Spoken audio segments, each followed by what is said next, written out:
Hi everyone, welcome back to my channel learn well. I hope आप सभी अच्छी होंगे।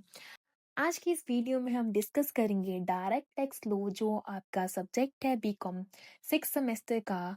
उसका एक question that is right a note on deemed income with example. Video start करने से पहले अगर आप इस चैनल पर नए हो या फिर आपने अभी तक मेरे चैनल लर्न वेल को सब्सक्राइब नहीं किया है तो जल्दी जाके इसे सब्सक्राइब कर लीजिए और बेल आइकन को प्रेस करना बिल्कुल भी मत भूलना ताकि आपको फ्यूचर वीडियोस का अपडेट टाइमली मिलता रहे। तो चलिए आज की वीडियो स्टार्ट करते हैं विदाउट वेस्टिंग एनी टाइम। सबसे पहले देखते हैं meaning of deemed income. Deemed income refers to the amount that are treated as taxable income by law, even if they have not been actually received or earned in the traditional manner. Deemed income का मतलब है ऐसा पैसा या benefit जो आपने actually earn या receive नहीं किया हो, लेकिन लो उसे इनकम मान लेता है। नॉर्मली इनकम होती है जैसे कि salary, business profit, rent etcetera, लेकिन ये उनसे अलग होती है। ये concept Indian income tax act 1961 के अंडर आता है। सबसे इम्पोर्टेंट टर्म क्या है? Legal fiction. इसका मतलब है लॉ एक अजम्पशन बना रहा है, रियलिटी में इनकम नहीं है, लेकिन लॉ कहता है हम इसे इनकम मानेंगे। पर्पस क्या है इसका? टैक्स छुपाने से रोकना, मतलब टैक्स इवेजन करने से रोकना, ब्लैक मनी पकड़ना, अनएक्सप्लेन कैश या फिर सस्पिशियस ट्रांजैक्शन को टैक्स करना। इन सिंपल वर्ड, जो एक्सप्लेन नहीं कर पाओगे वो इनकम मान ली जाएगी। नेक्स्ट देखते हैं की aspects of deemed income included. सबसे पहले है क्या है? Taxation source. टैक्सेशन सोर्स में क्या है कि डीम्ड इनकम पर नॉर्मल टैक्स स्लैब अप्लाई नहीं होता। इस पर higher tax rate that is 60% plus surcharge plus cess लगता है। अब इसका रीजन क्या है? टैक्सेशन सोर्स का लोग इनकम छुपाने की हिम्मत ना कर सकें। सेकंड क्या है? No deduction. इसमें क्या है कि आप कोई एक्सपेंसेस क्लेम नहीं कर सकते, कोई डिडक्शन नहीं मिलेगी। मतलब अगर ₹10 लाख डीम्ड इनकम है तो पूरा 10 लाख पर टैक्स लगेगा। ठीक है। थर्ड क्या है? टाइप्स। डीम्ड इनकम अलग अलग फॉर्म्स में आ सकती हैं, जैसे कि unexplained investment, cash credit, deemed dividend. ये सब सस्पिशियस या इनडायरेक्ट इनकम का फॉर्म्स होते हैं। नेक्स्ट हम देखेंगे एग्जाम्पल ऑफ डीम्ड इनकम। सबसे पहले है unexplained cash credit under section 68।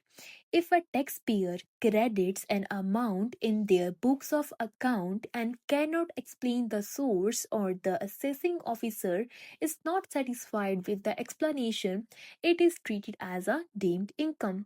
अगर आपके अकाउंट में कोई भी पैसे की एंट्री होती है और आप उसका सोर्स प्रॉपरली एक्सप्लेन नहीं कर पाते हैं या फिर ऑफिसर आपकी बात से सेटिस्फाइड नहीं होता है, तो फिर जो वो पैसा है वो आपकी इनकम मान ली जाएगी। अब देखते हैं example. Mister A shows a cash deposit of ₹10 lakh. Bank में कितने पैसे आए? 10 लाख रुपए आए। ही claims it is a loan from a friend. वो बोलता है कि फ्रेंड का लोन है, but can not provide bank records और पैन। बट कोई प्रूफ नहीं है, तो रिजल्ट क्या होगा? 10 लाख टैक्सेबल इनकम होगी। ठीक है। सेकेंड पॉइंट क्या है? Deem dividend under section 2 subsection 22E। If a closely held company, example a private limited company, gives a loan or advances to a shareholder holding at least 10% voting right, it is treated as a deemed dividend. Closely held company क्या होती है? जैसे कि private company. अगर वो अपने share holder को loan देती है और शेयर होल्डर के पास एटलीस्ट 10% शेयर्स हैं, तो वो लोन एक्चुअली डिविडेंड माना जाएगा। एग्जाम्पल देखते हैं। Mister B owns 30% shares in XYZ limited.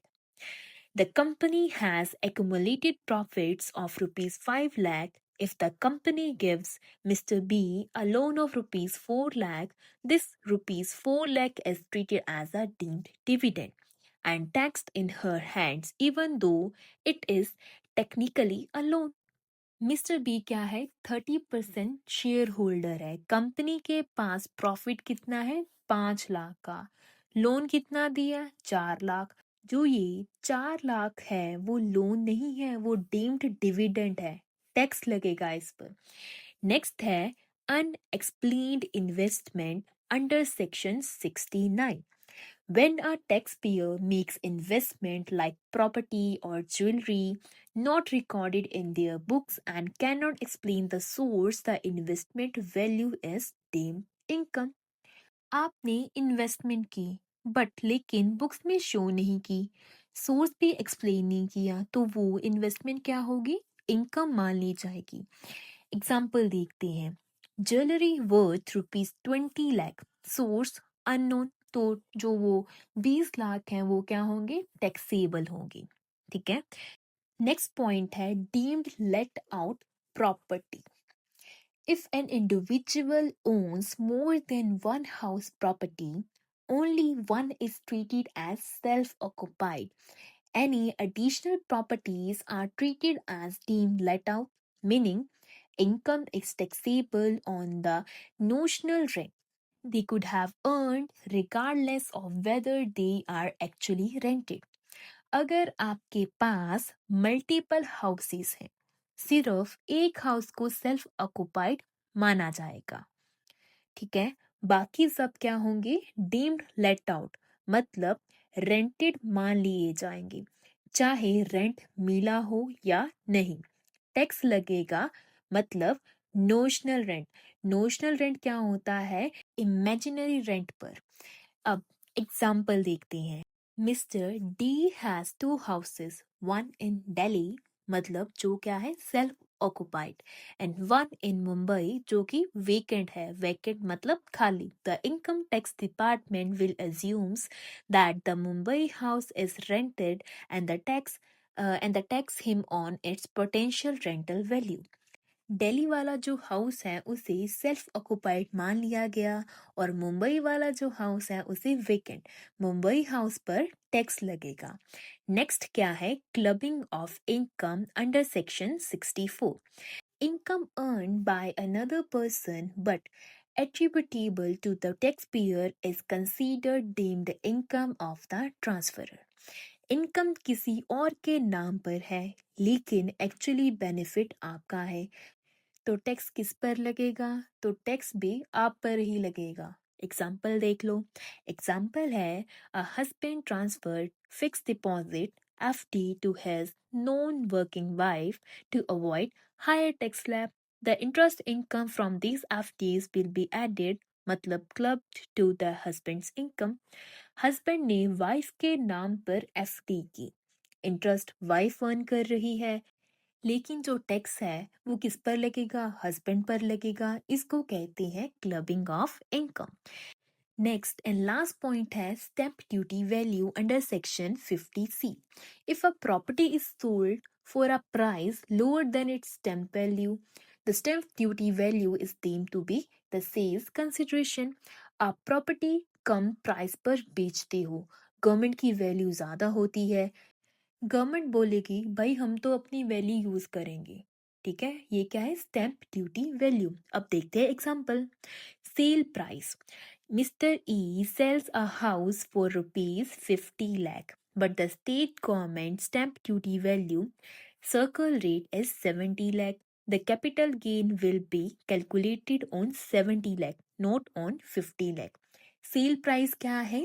50 lakh government value क्या है 70 लाख कैपिटल गेन कैलकुलेट होगा किस पर 70 लाख पर तो ये था question about the deemed income I hope आपको ये क्वेश्चन बिल्कुल समझ आ गया होगा अगर आपको ये वीडियो अच्छी लगी हो समझ आ गया हो क्वेश्चन तो इसे लाइक करें ज़्यादा से ज़्यादा अपने दोस्तों के साथ शेयर करें और मेरे चैनल लर्न वेल को सब्सक्राइब करना बिल्कुल भी मत भूलना मिलते हैं नेक्स्ट वीडियो में एक नए टॉपिक के साथ until then keep learning keep growing only with learn well